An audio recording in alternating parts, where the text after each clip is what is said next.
I sold all your stuff. I'm going to the Keys with the money. What? Why did you do that? Just for childbirth.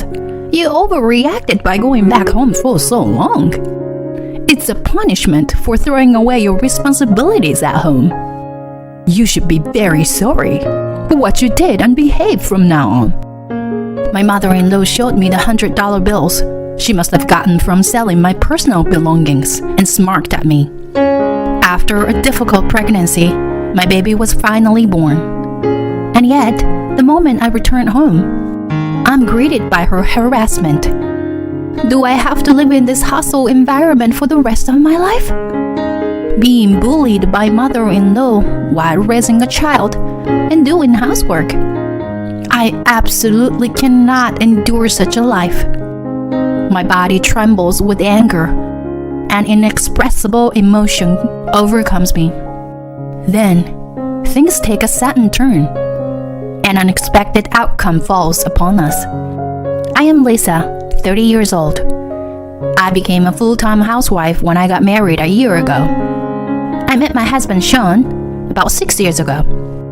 We were colleagues, and at the same time, we were rivals. Both of us were extremely passionate about our work. We competed to take the initiative for the projects assigned to us by our superior. I refused to lose to him in any project or presentation. They must have had a positive effect.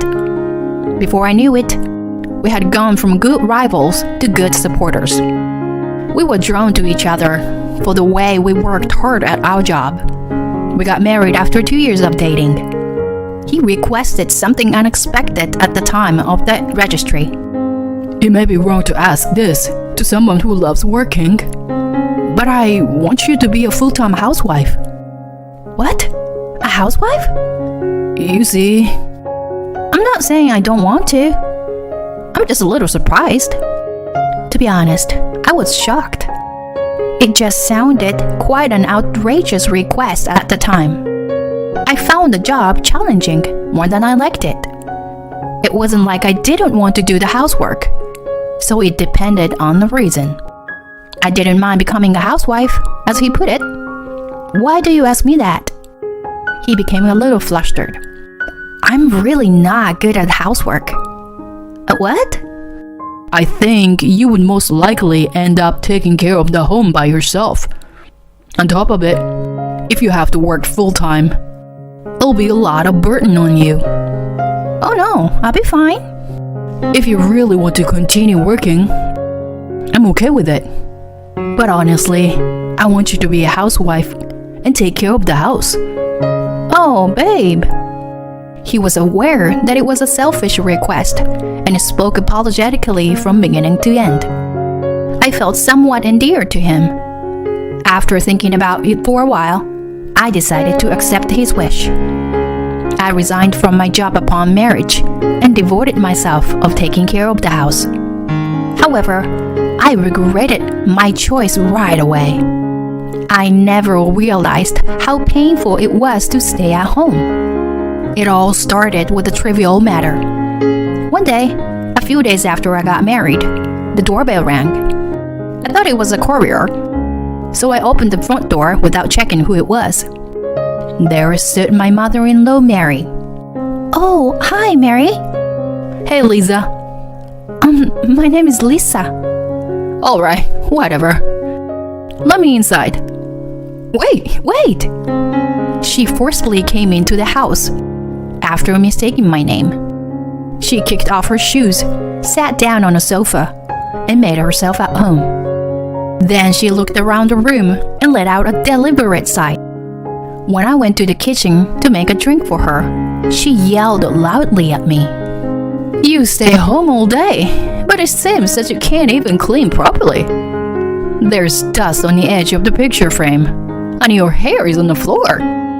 Excuse me. I'm planning to clean in the afternoon. Why are you young people so quick to make excuses nowadays? You have no common sense. I'm sorry. I wonder why Sean chose you. I could have found a better match for him. She suddenly showed up and immediately started throwing sarcasm at me. She was the mother of my beloved husband after all. Of course, I didn't want her to dislike me, but recognize me as a member of her family. I wasn't going to talk back to her for those reasons. I kept my mouth shut and just listened to her unreasonable remarks. After that day, she began to come over frequently.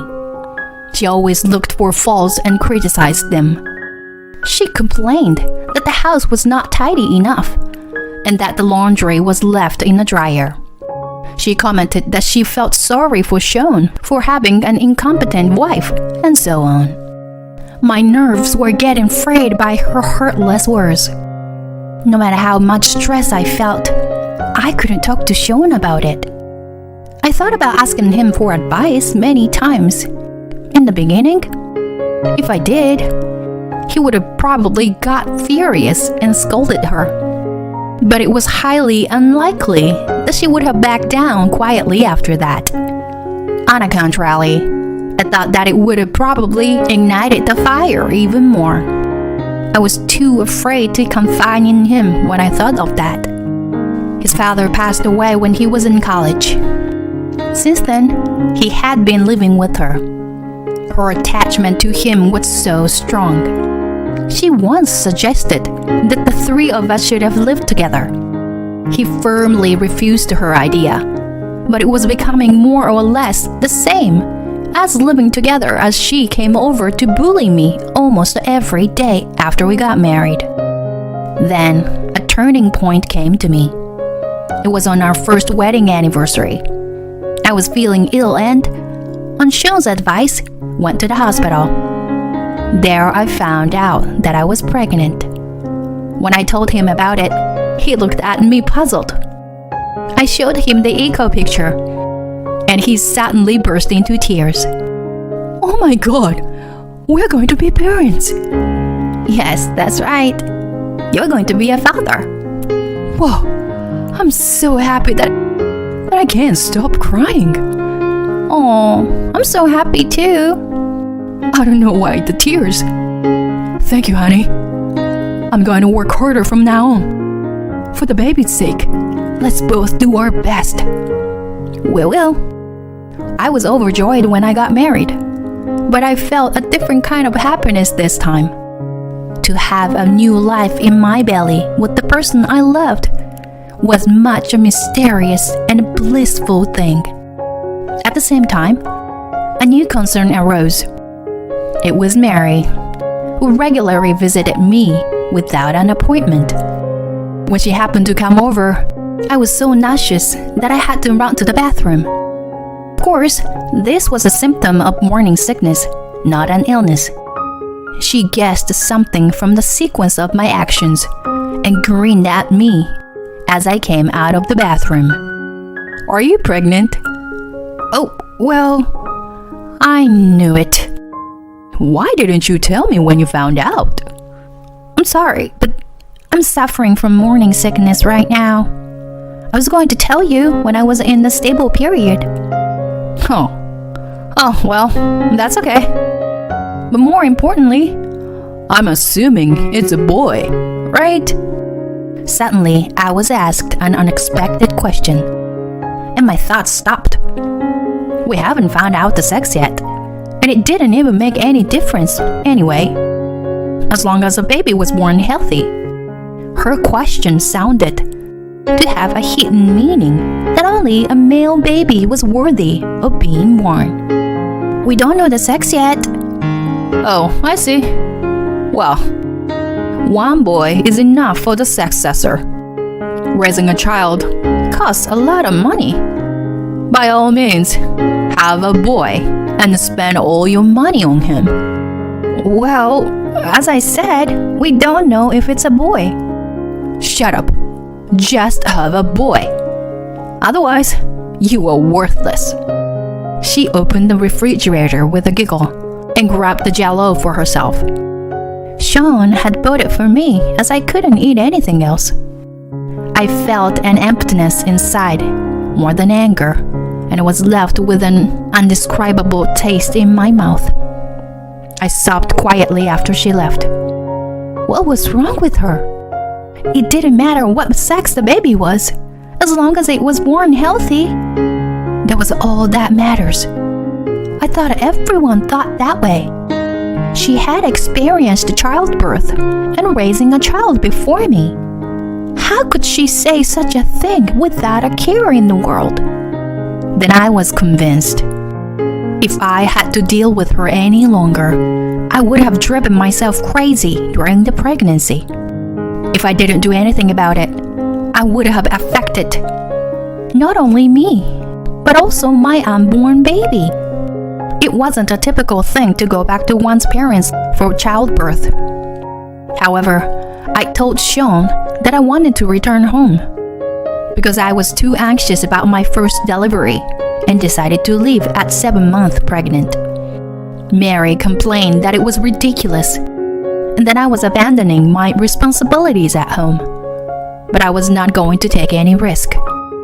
Sean readily agreed, so I packed up and went back to my parents in another town. He visited me regularly, while I received numerous spiteful messages from Mary every day. You lack a sense of responsibility as a wife. I feel sorry for your child for having an incompetent mother like you. Have a boy and come back as soon as possible. And so on. All the messages sounded like I was doing something wrong. I felt nauseated every time I saw them, so I turned off the message notification and stopped looking at them. A few months later, I gave birth to a long-awaited first child. It was a girl. She was so adorable that I didn't care about the gender. Sean seemed to feel the same way. He held her in his arms and shed tears of joy. Thank you, honey. Great job. I can't wait to welcome you guys back home. I'm looking forward to a new life together. I'll put the crib together, and if there's anything else you need, I'll take care of it. Call me when you're feeling better. Thanks for everything, hon. Sean's work was in the midst of its busy season. He was working overtime every day. Although we regularly had video calls, it seemed he was bringing work home, too. Unlikely, his business trip coincided with my return, and my father had to drive me home. It had been a few months. What was different from when I left was that I was holding my beloved baby in my arms. However, I felt something weird once I was in front of the house. Sean was supposed to be away on a trip, but I felt another presence inside. I opened the front door with trepidation, and sure enough, the door was unlocked and the living room light was on. I slowly walked down the hallway and peeked into the living room. To my surprise, Mary was there. What are you doing here? She turned around to my voice, and then smiled wryly and slowly approached me. It's been a long time, Lisa. You're really useless to give birth to a girl. Answer my question. Why are you in my house? There's a duplicate key under the pot at the front door. I haven't told Sean, but I've been coming here regularly. That's trespassing. What's wrong with a mother visiting her son's house? She smiled condescendingly and pointed to my room. By the way, I cleaned up your closet. For what? What do you mean? I sold all your stuff. I'm going to the kids with the money I made. She took out a wad of $100 bills and waved it in front of my face. When I went to check my closet, I found my jewelry box emptied and all my designer's bags gone. I guessed that the bills had come from the sales of my things. I went back into the living room and shouted at her. How dare you? Why did you take my things without my permission? Why? Of course, it's because I don't like you. You don't even work, but you have expensive stuff. That's why I sold them all. But how could you go to such length? just for childbirth. You overreacted by going back home for so long. It's a punishment for throwing away your responsibilities at home. You should be very sorry for what you did and behave from now on." It was at the moment that my heart instantly shattered. What the hell? Why did I have to go through this hell? It was unforgivable. I didn't need to put up with her. My body trembled with anger, and the back of my throat flared up. My vision distorted, and her face, smiling fearlessly, crumbled. I was so enraged that I was about to scream my head off at her. At the moment, my daughter started crying, and I came back to myself. I could not stay there any longer. I opened the door to leave the living room with my daughter in my arms. Then I bumped into Sean, who had just returned home. He was full of anger. "Honey, what the hell is going on? What the hell were you saying?" His enraged voice startled not only me, but also Mary. She was probably more freaked out than surprised. Sweating profusely from her face, she rushed to his side. "Sean, when did you get back?" "Just a few minutes ago. When I opened the front door, I heard your loud voice. Did you break into our house and sold Lisa's personal things?" "No, it's not what you think.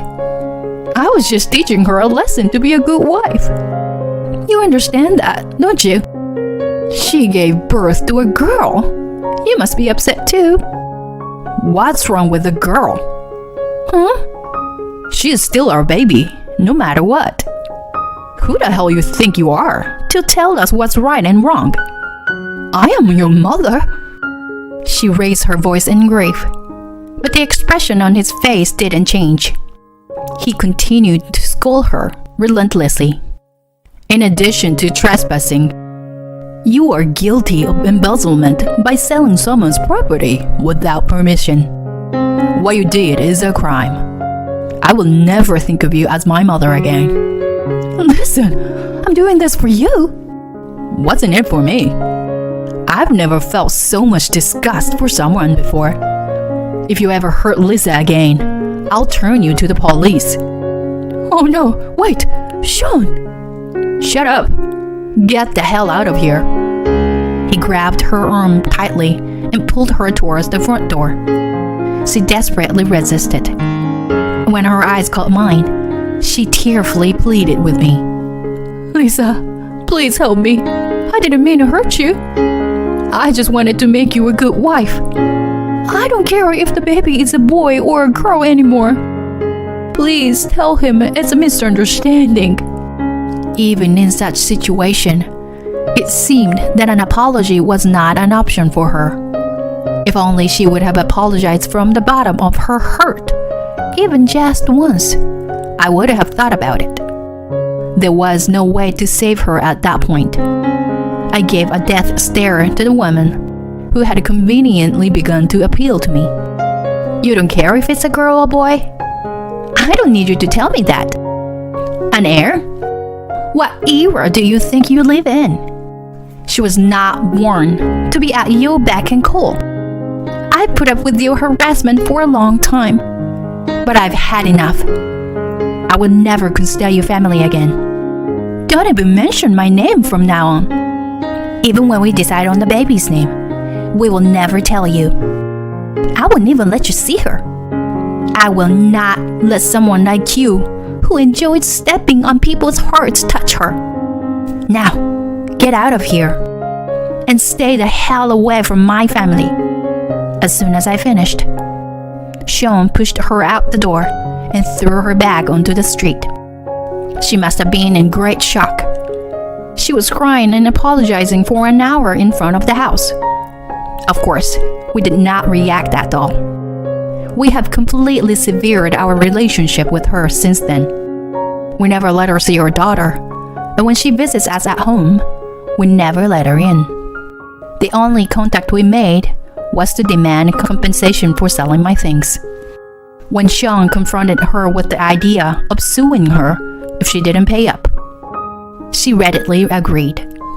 As a result, her small savings are running out.